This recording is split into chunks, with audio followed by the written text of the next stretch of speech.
और अब ईरान को मुस्तकबिल में किन चैलेंजेस का सामना करना पड़ेगा, दुनिया किस तरफ जा रही है और हालात इस वक्त हर तरफ किस तरह के हैं। लेकिन सबसे पहले जो बड़ी खबर है कि ये वाक़या हुआ कैसे, इसके बारे में आहिस्ता आहिस्ता अमेरिकन मीडिया बता रहा है।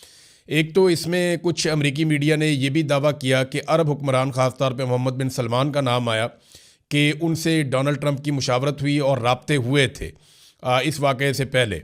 और वहाँ ये दावा किया जा रहा है, हालांकि सऊदी अरब की जानिब से किसी किस्म की कन्फर्मेशन नहीं है और ना सऊदी अरब ने इसके ऊपर कोई बयान जारी किया है, तो वो इंतज़ार करना पड़ेगा। लेकिन वो अरब हुक्मरानों को भी इसके अंदर लपेट रहे हैं कि जनाब आयतुल्लाह ख़ामनई की शहादत और ईरान के ऊपर अटैक में अरब हुक्मरानों की मर्ज़ी शामिल थी।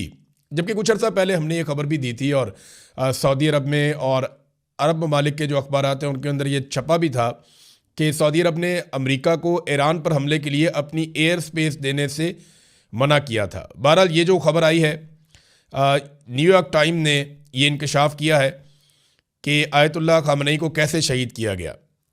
न्यूयॉर्क टाइम्स के मुताबिक CIA कई महीने से आयतुल्लाह ख़ामनई की जासूसी कर रही थी। CIA को ये इंटेलिजेंस मिल चुकी थी कि हफ्ते की सुबह आयतुल्लाह ख़ामनई आला ईरानी ओहदेदारान के साथ एक अहम मीटिंग करने जा रहे हैं। CIA ने अपनी इंटेलिजेंस, जिसमें आयतुल्लाह ख़ामनई की लोकेशन के बारे में दुरुस्तगी पाई जाती थी कि जनाब ये मालूमात बिल्कुल ठीक है, इसराइल के साथ शेयर की। पहले इसराइल और अमेरिका का इरादा था कि रात के वक्त हमला किया जाए, लेकिन हफ्ते की सुबह मीटिंग की इतला मिलने पर दोनों ने दिन के वक्त हमले का वक्त एडजस्ट कर लिया। ईरान भी सुबह के वक्त हमले का सोच नहीं रहा था।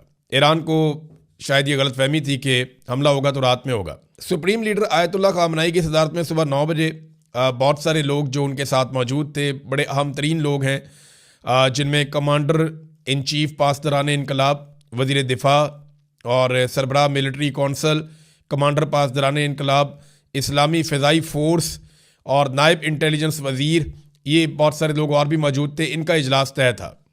हफ्ते की सुबह 6 बजे चंद अमरीकी जंगी जहाज़ ये तिल अबीब से निकले, ये इसराइल का दारुल हुकूमत है, वहाँ से निकले, जो तवील फासले तक मार करने वाले इंतहाई जदीद और दुरुस्त निशाना लगाने वाले हथियारों से लैस थे। तैयारों के उड़ान भरने के 2 घंटे और 5 मिनट के बाद, यानी जो तेहरान के अंदर, ईरान के अंदर उस वक्त था, उसके मुताबिक सुबह 9:40 पर आयतुल्लाह ख़ामनई के कंपाउंड को निशाना बनाया गया। हमले के वक्त ईरानी कौमी सलामती के आला हुकाम कंपाउंड की एक इमारत में मौजूद थे, जबकि सुप्रीम लीडर ख़ामनई साथ ही जो दूसरी इमारत है उसके अंदर मौजूद थे। हमले में आयतुल्लाह ख़ामनई मौके पर शहीद हो गए। वहाँ मौजूद ईरानी दिफाई निज़ाम के ओहदेदारान, वो भी बहुत सारे थे, वो भी शहीद हो गए। अमेरिका ने ख़ामनई के साथ साथ दीगर ईरानी मिलिट्री कमांडर्स और ओहदेदारान की लोकेशंस भी हासिल की हमले के लिए और वहाँ पे भी हमले किए, लेकिन उनमें से बहुत सारे बच गए। खौफनाक बात यह है कि CIA को इसी सोर्स ने आयतुल्लाह ख़ामनई की लोकेशन बताई है, जिसकी रैकी पर जून में ईरानी शख्सियात को निशाना बनाया गया था। यानी 2025 के जून में जब ईरान की अहम तरीन शख्सियात को निशाना बनाया गया, आपको याद है कि तब कुछ एटॉमिक साइंटिस्ट और बाकी जो इनके मिसाइल्स बनाने वाले साइंटिस्ट हैं उनको निशाना बनाया गया था आज से 6 माह पहले। तो वही जो इंटेलिजेंस सोर्स है उसने ही यहाँ पर दोबारा से ये काम किया है। तो ईरान की एक बहुत बड़ी इंटेलिजेंस की नाकामी है।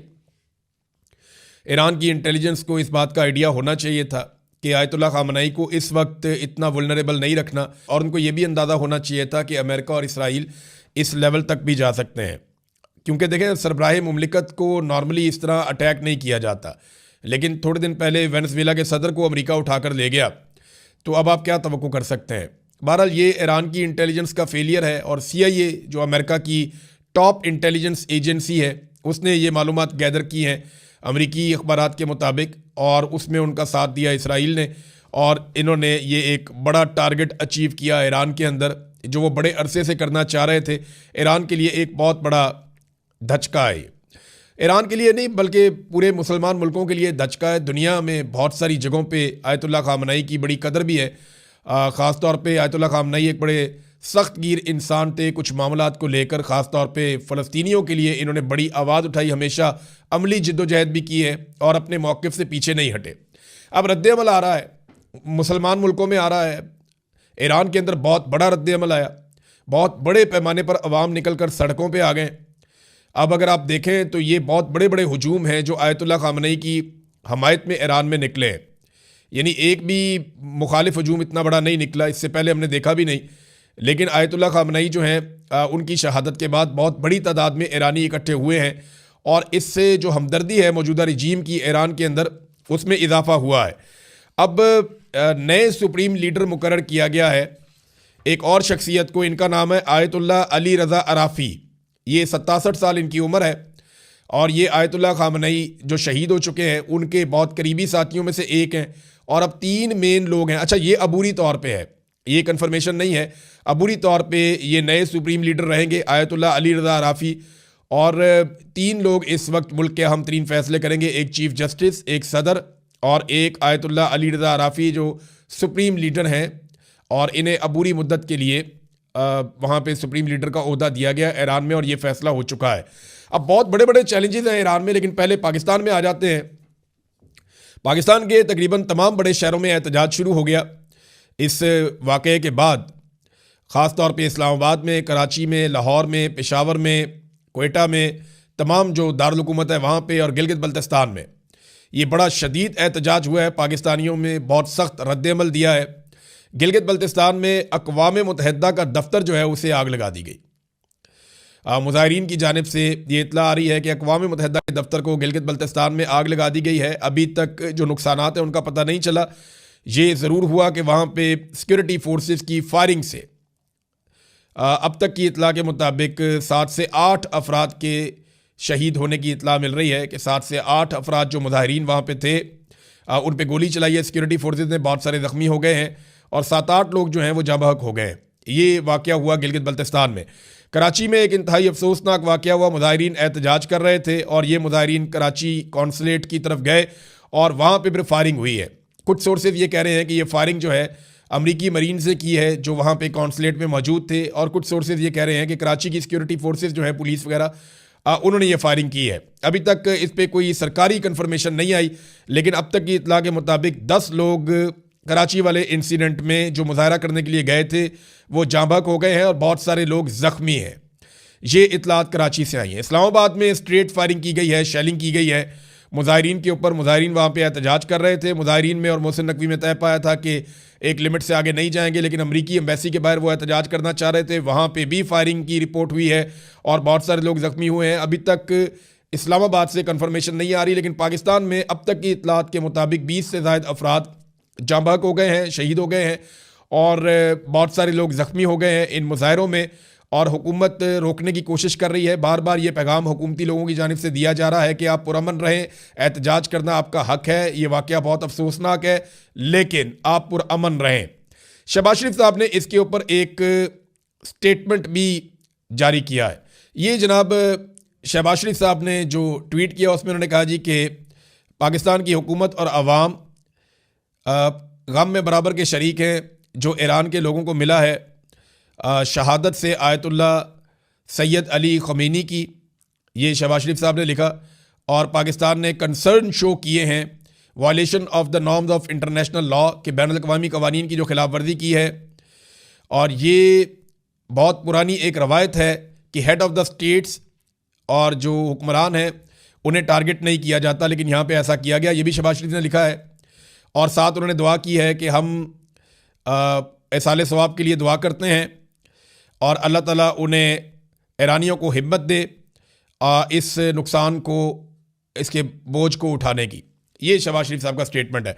शहबाज शरीफ के स्टेटमेंट में कहीं पे भी इसराइल का या अमेरिका का जिक्र नहीं है। उन्होंने कहीं पे भी इसराइल या अमेरिका की मजम्मत नहीं की। इसके ऊपर बहुत तनकीद हो रही है शहबाज शरीफ साहब पे कि आप खुलकर बोलते क्यों नहीं, आप नाम क्यों नहीं लेते। तो इसके बाद बिलावल ने जो एक स्टेटमेंट जारी किया, पाकिस्तान पीपल्स पार्टी ने बिलावल की जानिब से, तो बिलावल का स्टेटमेंट भी ऐसे ही है, ममी रेड्डी किस्म का, होम्योपैथिक। उसमें भी अमेरिका का नाम नहीं लिया गया। और जितने भी हुकूमती वज़रा स्टेटमेंट दे रहे हैं या हुकूमती लोग स्टेटमेंट दे रहे हैं उसमें वो अमेरिका को, डोनाल्ड ट्रंप को, CIA को इस खबर के आने के बावजूद वो किसी तरह की मजम्मत उनकी नहीं कर रहे और अहम तरीन मामलात पे ईरान को पीछे हटने पर मजबूर किया जाए। ईरान हिजबुल्लाह की, हमास की और हौसियों की हमायत करता चला आया है, उनकी सपोर्ट करता चला आया है, जिसकी वजह से अमेरिका को, इसराइल को और कुछ अरब ममालिक को ये प्रॉब्लम भी रहा है। अब ईरान को इन चीज़ों से पीछे कैसे हटाया जा सकता है? ईरान के लिए, ईरान के अंदर बड़े चैलेंजेस हैं। उनकी मईशत बहुत बुरी तरह धचका लगा उसे पिछले चंद महीनों में नहीं, अब चंद सालों में कह सकते हैं। लेकिन आयतुल्लाह खमीनी अपने मौक़िफ़ से पीछे नहीं हटे। उन्होंने काफ़ी हद तक ईरान को खुद मुख्तार किया।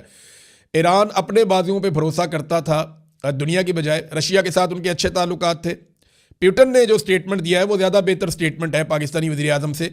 उन्होंने खुलकर अमेरिका और इसराइल की मजम्मत भी की है और इस वाक़े के ऊपर गम गुस्से का इजहार भी किया। अब नाज़रीन, अमेरिका जो है वो कोशिश करेगा कि ईरान को अपने मुताबिक चलाए और ईरान को बहुत सारे चैलेंजेस हैं। यानी इससे पहले किसी भी ईरानी हुक्मरान को इतने मुश्किल हालात में हुकूमत नहीं मिली जितने मुश्किल हालात में मौजूदा सुप्रीम लीडर आए हैं। ये उनका बहुत बड़ा इम्तिहान है कि वो किस तरह से अंदरूनी और बैरूनी खतरात से ईरान को निकालते हैं। देखिए, ईरान के अंदर भी उन्होंने अपने आप को मजबूत रखना है, अपनी कमांड एंड कंट्रोल रखना है और ईरान के अंदर लोगों को मुतमईन भी रखना है, ईरान की हिफाजत की जिम्मेदारी भी करनी है और दूसरा जो बैरूनी खतरात है उनसे भी निपटना है।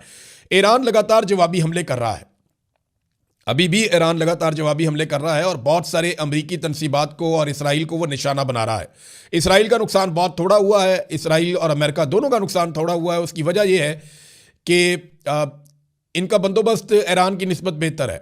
ईरान क्योंकि एक बहुत बड़ा मुल्क है, वहाँ बेशुमार लोग हैं। जब आप अटैक करते हैं तो सिविलियंस की कैजुअलिटीज़ होती हैं।